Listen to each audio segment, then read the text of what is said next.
Tonight, we dive into the shadows where forgotten whispers and chilling secrets await. Welcome to Phantom Reverberations. If you enjoy eerie tales that send shivers down your spine, don't forget to subscribe. In the shadows, it waits. You feel it creeping closer, but you can't run. The whispers, they know your name. The darkness calls, and it will never let you go. Horror stories with Phantom Reverberations. Tonight, we've brought you 4 terrifying stories from places where the past refuses to rest. Let's begin with our first tale. They say schools are supposed to be filled with laughter, learning, and bright memories.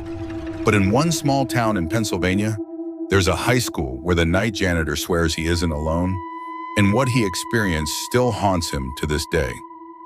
It was late, well past midnight, when Mr. Roberts, the school's night janitor, was finishing up his shift. The long corridors were silent, the kind of silence that presses against your ears. His footsteps echoed along the linoleum floor as he pushed his cleaning cart, the fluorescent lights above flickering and buzzing faintly. Turning a corner, he stopped. The faint sound of footsteps trailed behind him, soft, quick, and unmistakable. He spun around. The hallway was empty. Shaking his head, he muttered, "Long night. Too much coffee." But as he pushed forward, he noticed something chilling. Every locker door on the left side of the hallway was slightly open. He was sure he had closed them earlier. When he reached the last one, his blood froze. Inside was a child's shoe, dusty, small, and completely out of place. He set it back inside, shut the locker firmly, and stepped back. And then, it slammed open again. A sharp bang echoed down the hallway, followed by a giggle, a child's giggle. Mr. Roberts dropped his flashlight, the beam spinning wildly across the walls, and in that moment he saw it, just at the far end of the hall. A shadow, small and human-shaped, darting across the corridor. Heart pounding, he ran to the main doors, fumbling with the keys. Behind him, lockers slammed shut one by one, each bang closer than the last. When he finally burst outside into the cold night, the sound stopped. The next morning, when he returned with the principal, every locker was neatly closed, except one. The very same locker, inside it the shoe was. If that first story made you look over your shoulder, make sure you're subscribed. And tell us in the comments, what kind of haunted places should we cover next? Let's move on to the second story. Most hospitals are built to heal, but some carry scars so deep that the walls themselves seem to bleed with memories. The Trans-Allegheny Lunatic Asylum is one such place, where staff, visitors, even skeptics have all sworn they saw something they could never explain. In the mid-1800s, the asylum opened its doors, promising treatment for the mentally ill. But overcrowding, neglect, and cruelty soon turned it into a house of suffering.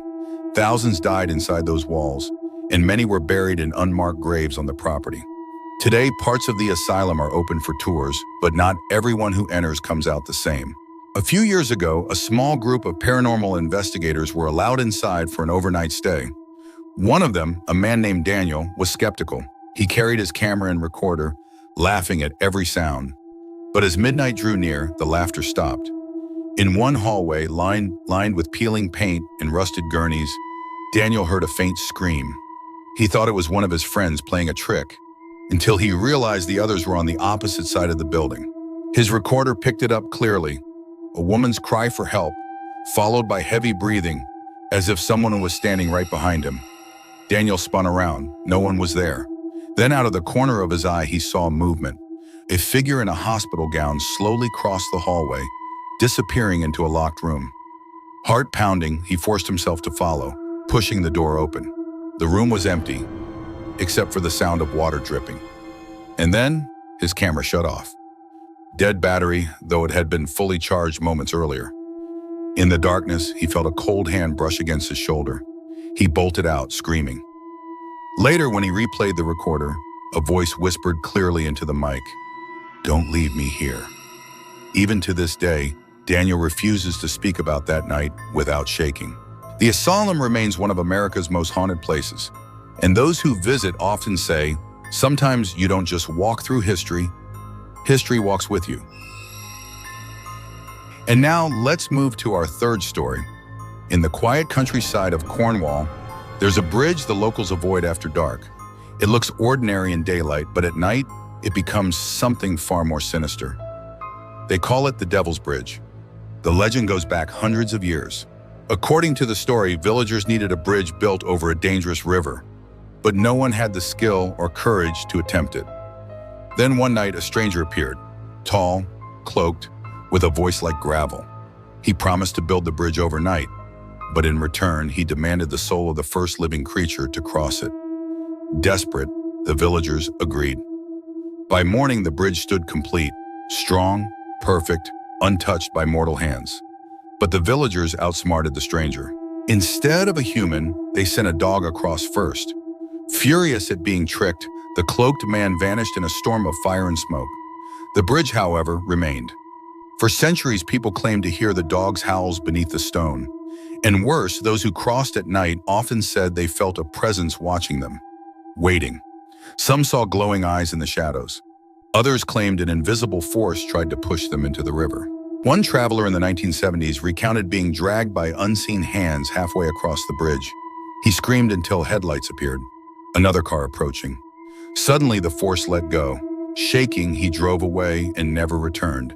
Even today, locals warn, never be the first to cross that bridge after midnight, because the bargain was never truly broken. The devil is still waiting to collect his due.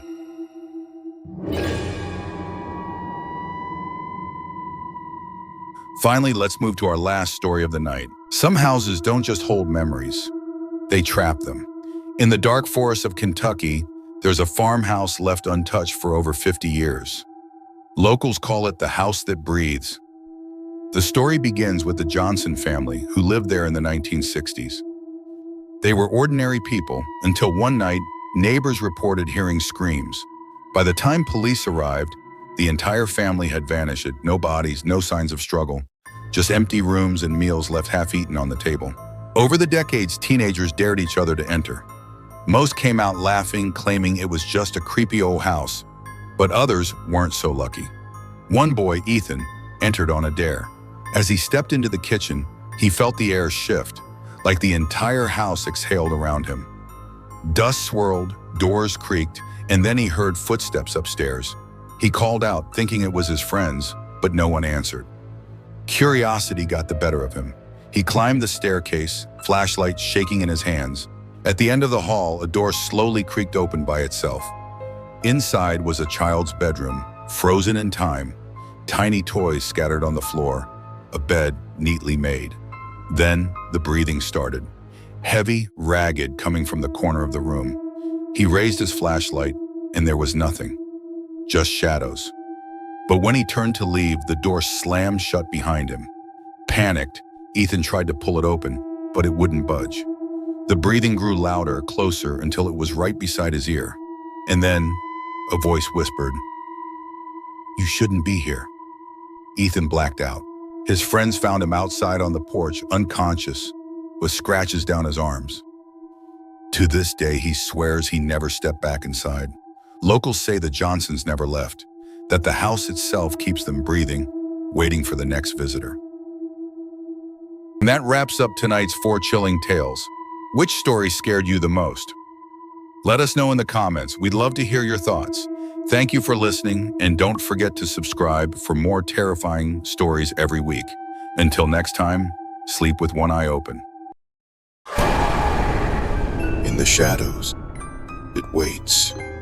You feel it creeping closer, but you can't run. The whispers, they know your name. The darkness calls, and it will never let you go. Horror Stories with Phantom Reverberations.